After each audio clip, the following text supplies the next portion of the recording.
आज की कहानी है एक ऐसे व्यक्ति के बारे में कि जब उस व्यक्ति ने राजा बनकर शासन संभाला तो शासक के रूप में दिल्ली सुल्तान फिरोज शाह तुगलक को भी पराजित किया। लेकिन जब उनके मन में भक्ति की भावना का संचार हुआ तो ऐसी भक्ति की कि भगवान श्री कृष्ण ने स्वयं आकर उन्हें दर्शन दिए।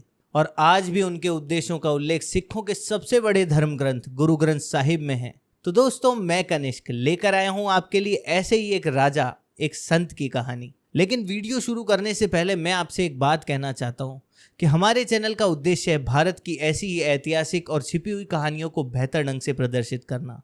जब आप हमारे चैनल को सब्सक्राइब करते हैं तो हमें और बेहतर से बेहतर वीडियोस बनाने की प्रेरणा मिलती है।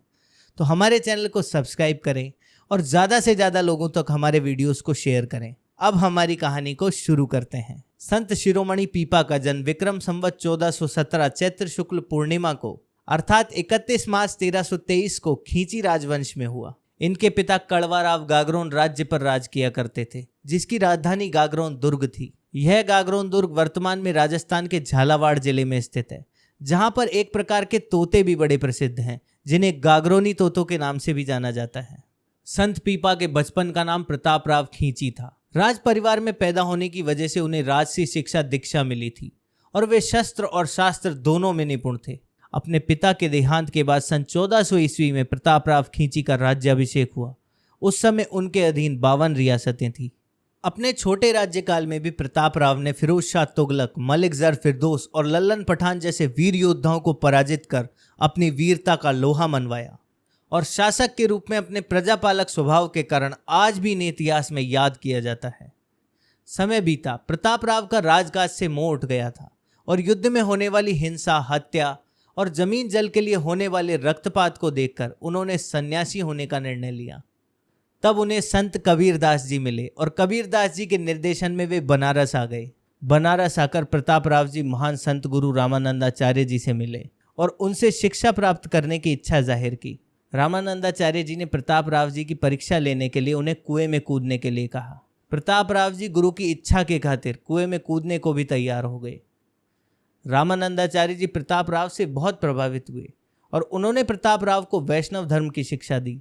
गुरु पूर्णिमा सन 1414 को रामानंदाचार्य जी ने उन्हें दीक्षा देकर वैष्णव धर्म के प्रचार के लिए उन्हें नियुक्त किया और उन्हें प्रतापराव से पीपा जी नाम दिया।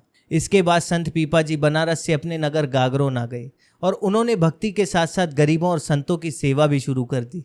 उन्होंने अपना राजपाट भी मंत्रियों के भरोसे छोड़ दिया। उनकी सभी रानियों ने उनके इस तरह से धन लुटाने का विरोध किया। उनकी एक सबसे छोटी रानी सीता ही थी जो उनका इस कार्य में भी सहयोग करती थी।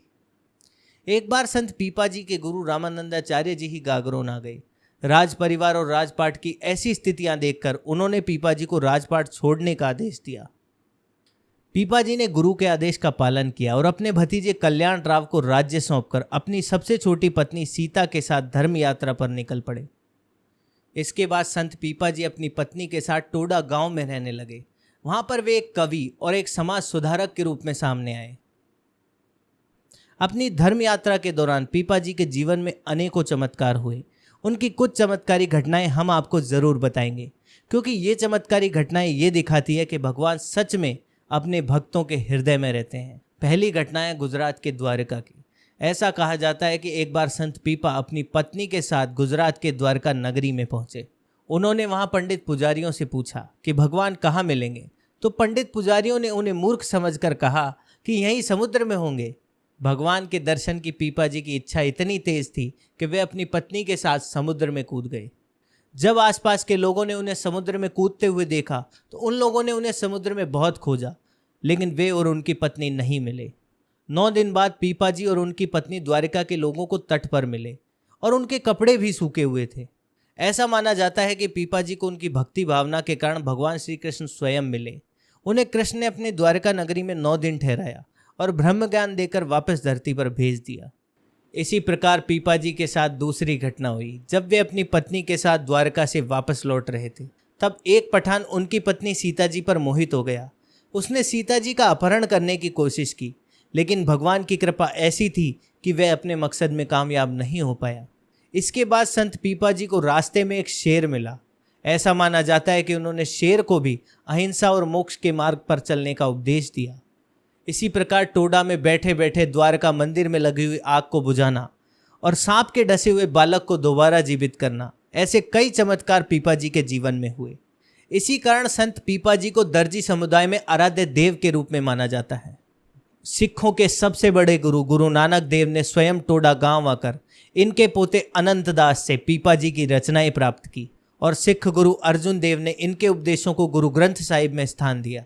पीपाजी रामानंदाचार्य जी के 12 प्रमुख शिष्यों में से एक थे।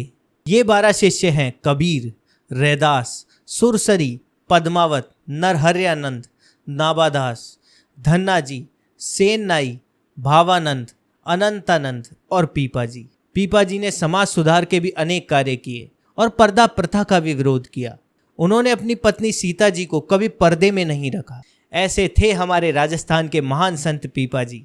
आपने हमारे वीडियो को लास्ट तक देखा, लेकिन हमारे चैनल को यदि अभी तक सब्सक्राइब नहीं किया है तो हमारे चैनल को सब्सक्राइब ज़रूर करें। यदि आपको ये वीडियो पसंद आई हो तो हमारे वीडियो को लाइक करें। हमारे इस वीडियो को शेयर करना ना भूलें। यदि आपका कोई सवाल या सुझाव हो तो हमें कमेंट सेक्शन में ज़रूर बताएं। मिलते हैं अगले वीडियो में, तब तक के लिए जय राजस्थान, जय भारत।